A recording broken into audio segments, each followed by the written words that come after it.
जनता party के राष्ट्रीय अध्यक्ष के लिए नए नाम का ऐलान कभी भी हो सकता है। आपको पता है 1.5 साल हो गए भारतीय जनता पार्टी अपना एक अदद नया राष्ट्रीय अध्यक्ष नहीं बना पाई है। आपको प्रयास भारतीय जनता पार्टी का है कि शिवराज सिंह चौहान मध्य भारत से आते हैं, 16 वर्ष तक मुख्यमंत्री रहे, कद्दावर नेता हैं। नगदी इसमें कहीं कोई दिक्कत हो तो केशव प्रसाद मौर्य का नाम आ रहा है। नमस्कार, मैं हूं प्रदीप कुमार, आप देख रहे हैं पॉलिटिकल आइडिया। पॉलिटिकल आइडिया के आज के इस अंक में आप सभी दर्शकों का बहुत बहुत स्वागत है। मित्रों, आज हम बात कर रहे हैं भारतीय जनता पार्टी के राष्ट्रीय अध्यक्ष के लिए नए नाम का ऐलान कभी भी हो सकता है।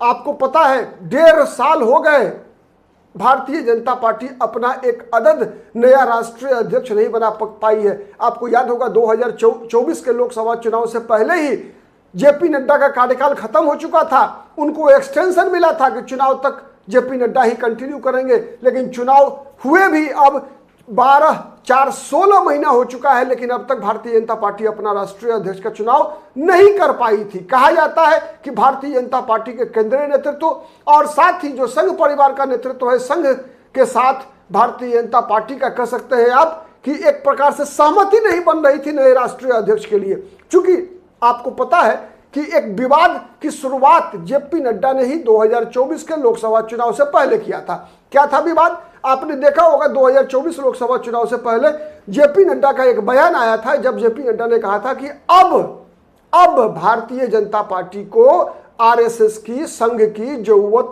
नहीं है। तो संघ ने यह माना कि भारतीय जनता पार्टी को शायद अहंकार हो गया है। नरेंद्र मोदी माना ऐसा गया कि जेपी नड्डा का वह बयान जेपी नड्डा का व्यक्तिगत बयान नहीं है, बल्कि वो नरेंद्र मोदी और अमित शाह का बयान है। इसीलिए ऐसा कई लोग बताते हैं कि 2024 के चुनाव में आरएसएस या संघ परिवार मतलब आरएसएस की प्रेरणा से, आरएसएस की विचारधारा पर आधारित देश में कई दर्जन संगठन काम करते हैं समाज के विभिन्न क्षेत्र में। जैसे अगर हम बात करें शिक्षा क्षेत्र में विद्यार्थी परिषद है, मजदूरों के बीच भारतीय मजदूर संघ है, धर्म के क्षेत्र में विश्व हिंदू परिषद, बजरंग दल, इस प्रकार के संगठन है, भारतीय किसान संघ है, वनवासी कल्याण आश्रम है, कई संगठन काम करते हैं। तो इन लोगों ने ऐसा माना गया कि नरेंद्र मोदी के अहंकार के कारण ही जेपी नड्डा ने ऐसा बयान दिया। तो ऐसा माना गया कि 2024 के लोकसभा चुनाव में संघ परिवार उतनी सक्रियता से भारतीय जनता पार्टी के उम्मीदवारों का समर्थन नहीं किया, जितनी तत्परता से और सक्रियता से, जितनी मजबूती से 2014 और 2019 के लोकसभा चुनाव में लगी थी। और यही कारण है, प्रमुख कारण रहा कि भारतीय जनता पार्टी चुनाव खत्म होने के बाद भी किसी एक नाम पर सहमति नहीं बना सकी। क्यों? इसलिए कि चुनाव का परिणाम पहली बार ऐसा हुआ नरेंद्र मोदी के प्रधानमंत्री पद के उम्मीदवार के रूप में चुनाव लड़ने पर, जब बहुमत नहीं मिला, 240 पर आंकड़े अटक गए। उसके बाद जब ऐसा माना जा रहा है कि संघ की एक योजना बनी जिसके तहत भारतीय जनता पार्टी का राष्ट्रीय अध्यक्ष, ये संघ ने तय किया कि भारतीय जनता पार्टी का राष्ट्रीय अध्यक्ष अब ऐसा नहीं होगा जो हाँ में हाँ मिलाने वाला होगा, मतलब मोदी और अमित शाह के सामने झुक जाए या फिर रबर स्टाम्प राष्ट्रीय अध्यक्ष बनाने के खिलाफ था संघ चाहती है कि नरेंद्र मोदी के बाद भी भारतीय जनता पार्टी को उसी मजबूत नेतृत्व मिलता रहे, भारतीय जनता पार्टी को, जो आगे की रणनीति और आगे की योजना के अनुसार भी काम कर सके। इसीलिए शायद ऐसा बताया जाता है कि मतभेद नरेंद्र मोदी, अमित शाह और संघ परिवार या फिर जो भारतीय जनता पार्टी के अंदर जो नरेंद्र मोदी के से पूरी तरह संतुष्ट नहीं रहने वाले जो एक ग्रुप है, उसके अंदर कोई एक मत लोग कोई नहीं बन पा रहे हैं किसी एक नाम पर। ऐसी चर्चा चली, कई नाम आए, वसुंधरा राजे सिंधिया का, शिवराज सिंह चौहान का, नितिन गडकरी का, धर्मेंद्र प्रधान का, भूपेंद्र यादव का, कई तमिल सिलाई सौंदर्य राजन का, कई दक्षिण भारत की से भी कई चेहरों का नाम आता गया, दत्तात्रेय, बंडारू दत्तात्रेय का नाम आया, कई नाम आए। ठीक है, बीच में कुछ दिन तो वर्तमान में अभी जो उपराष्ट्रपति बने हैं सीपी राधाकृष्णन, इनका भी नाम आया कि भारतीय जनता पार्टी के राष्ट्रीय अध्यक्ष हो सकते हैं, लेकिन अब तो ये उपराष्ट्रपति बन गए। तो ऐसे चल रही थी, सब कुछ चल रहा था, लेकिन चर्चा इस स्थिति में पहुंची कि अगस्त में 15 अगस्त से पहले कभी भी भारतीय जनता पार्टी अपना राष्ट्रीय अध्यक्ष का नाम तय कर ले सकती है। लेकिन उसी बीच में हुआ कि उपराष्ट्रपति ने इस्तीफा दे दिया, जगदीप धनखड़ ने। फिर भारतीय जनता पार्टी नए राष्ट्रीय अध्यक्ष के पद को भरने से पहले उपराष्ट्रपति चुनाव के पीछे लग गई। और उसी दौरान नरेंद्र मोदी ने कहीं ना कहीं आपने देखा कि संघ के साथ भी संबंधों को सामान्य करने का लगातार प्रयास किया। कैसे? 15 अगस्त को पहली बार लाल किला की प्राचीर से नरेंद्र मोदी ने देश के अंदर आरएसएस की भूमिका की प्रशंसा किया। प्रत्युत्तर एक कदम नरेंद्र मोदी आगे बढ़े तो दूसरा कदम मोहन भागवत की तरफ से भी आया। आपको याद होगा 2-3 महीना पहले मोहन भागवत ने 75 वर्ष की उम्र सीमा के बारे में बयान दिया था। कहा था कि किसी व्यक्ति को यह नहीं समझना चाहिए कि उसके बाद संगठन या सरकार का काम नहीं चलेगा, बल्कि नए नए लोगों को काम करने का अवसर मिलना चाहिए। वही मोहन भागवत, जब नरेंद्र मोदी का यह बयान आता है संघ की लाल किले की प्राचीर से संघ की प्रशंसा करने का, तो फिर मोहन भागवत का बयान आता है उसके बाद जब आरएसएस का सेंटेनरी वर्ष मनाया जा रहा था विज्ञान भवन में, तो कि यह सब पर लागू नहीं होता, काल परिस्थिति समय के अनुसार फैसले लेने पड़ते हैं। मतलब नरेंद्र मोदी के 75 वर्ष पूरा होने के बाद मार्गदर्शक मंडल में भेजे जाने की जो आशंका को निर्मूल कर दिया संघ प्रमुख ने। ठीक है, अब ऐसी चर्चा चल रही है कि फिर से एक बार भारतीय जनता पार्टी में अध्यक्ष का रेस शुरुआत हो गई है। कभी भी नए अध्यक्ष के नाम का ऐलान हो सकता है। कई नाम चल रहे हैं, फिर एक बार उभर कर आ रहा है सबसे बड़ा नाम शिवराज सिंह चौहान। संघ का मानना है, मैंने पहले बताया कि आरएसएस का मानना है कि भारतीय जनता पार्टी का मजबूत रहने के लिए, बने रहने के लिए भारतीय जनता पार्टी का काम किसी रबर स्टाम्प, ऐसे व्यक्ति जो कि कम क्षमता वाला हो, ऐसा व्यक्ति जो सरकार की सत्ता के एक ही केंद्र रहे तो संगठन का काम नहीं चल सकता, तो फिर एकाधिकारवाद स्थापित हो जाएगा। और ऐसा माना जाता है, संघ ही ये बात बताती भी है कि power corrupts, absolute power corrupts absolutely, मतलब सत्ता जितनी मजबूत होगी उतनी भ्रष्ट होगी, मतलब सत्ता पर नियंत्रण समाज का होना चाहिए।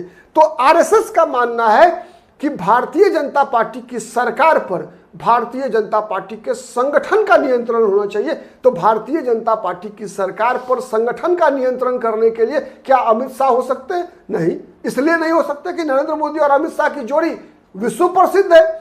ऐसा कोई व्यक्ति नहीं हो सकता जो नरेंद्र मोदी से उपकृत रहा हो या नरेंद्र मोदी के प्रभाव में रहा हो। तो नरेंद्र मोदी के बराबर की क्षमता वाला कोई ऐसा चेहरा, तो वो नाम उभर कर आ रहा है शिवराज सिंह चौहान का, वो नाम उभर कर आ रहा है नितिन गडकरी का, वो नाम उभर कर आ रहा है अब केशव प्रसाद मौर्य का। कई कारणों से ये नाम आ रहे हैं, इसलिए भी आ रहे हैं ये नाम क्योंकि अगले वर्ष 5 राज्यों में चुनाव है। इस वर्ष बिहार विधानसभा का चुनाव है। भारतीय जनता पार्टी और संघ ने नीतिगत रूप से यह तय कर लिया है कि इस बार राष्ट्रीय अध्यक्ष किसी पिछड़े वर्ग के व्यक्ति को बनाना है। तो जब पिछड़े वर्ग के व्यक्ति को बनाना है तो दक्षिण भारत से अभी तुरंत उपराष्ट्रपति चुने गए हैं। प्रधानमंत्री नरेंद्र मोदी पश्चिम भारत से आते हैं। उसके अलावा जो राष्ट्रपति हैं द्रौपदी मुर्मू, वो आती है उड़ीसा से, पूर्वी भारत से।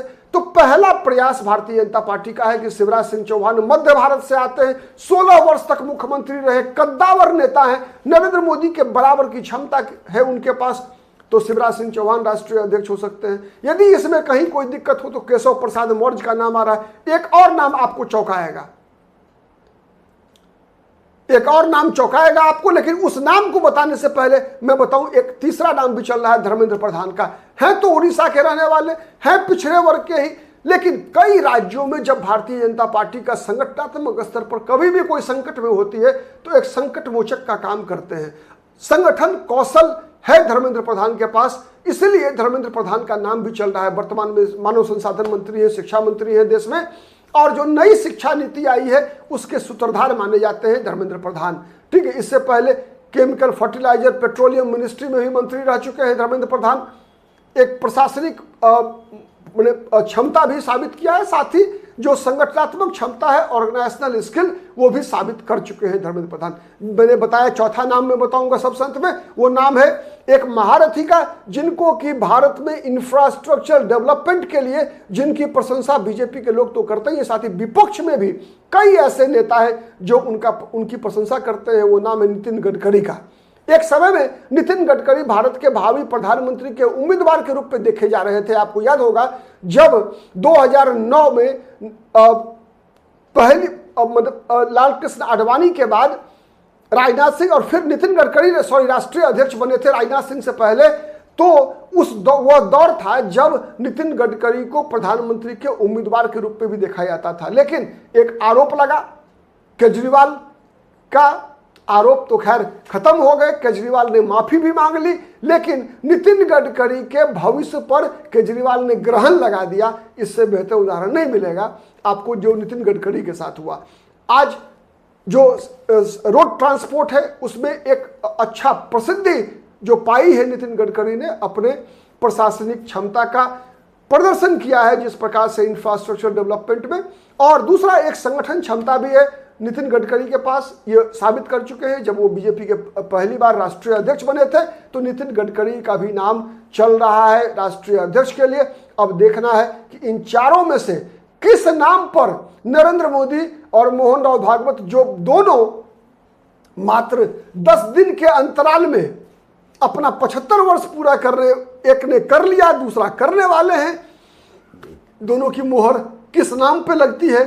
संभावना चारों में से सबसे अधिक संभावना शिवराज सिंह चौहान की है। आज के लिए इतना ही, बहुत बहुत धन्यवाद। आप जुड़े रहिए पॉलिटिकल आइडिया से। हम हर उस खबर का विश्लेषण लेकर आपके समक्ष आएंगे जिसका संबंध देश की राजनीति से है, विभिन्न राज्यों की राजनीति से है। आज के लिए इतना ही, बहुत बहुत धन्यवाद।